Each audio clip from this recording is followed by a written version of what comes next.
Joining us now, Senator Ted Cruz from the great state of Texas. Merry Christmas, Senator. How you doing? Good to talk to you. Merry Christmas, Laura. It's great to be with you. Okay, so this is clearly what he's going to do, right? This was obvious the other night.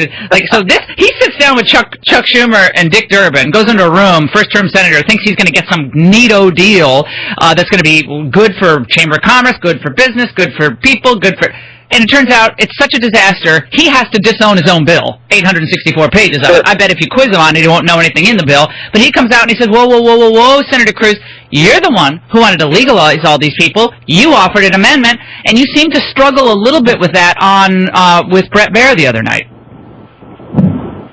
Well, look, I think the Washington establishment is panicking right now, and they're panicking because conservatives are uniting behind our campaign. You're right, the Rubio campaign is trying to run as fast as they can away from his record of supporting amnesty and the Gang of Eight, and what they're trying to do is confuse everyone, but things are very clear. What is abundantly clear is that I oppose amnesty, Marco Rubio supports amnesty. I oppose citizenship, Marco Rubio supports citizenship. I oppose legalization, Marco Rubio supports legalization. I oppose the Gang of Eight, Marco Rubio authored the Gang of Eight. And everything else they're trying to throw mud in the air to obscure things, it isn't working. The simple reality is that he promised the men and women of Florida he would oppose amnesty in Washington, and as soon as he got here, he got in bed with Chuck Schumer and Barack Obama and the big money in this town and directly violated the promises he made to the men and women who elected us, and that's why they're trying to run away from that record right now. They dug up some of the old quotes that you said where you said you hoped the bill would pass.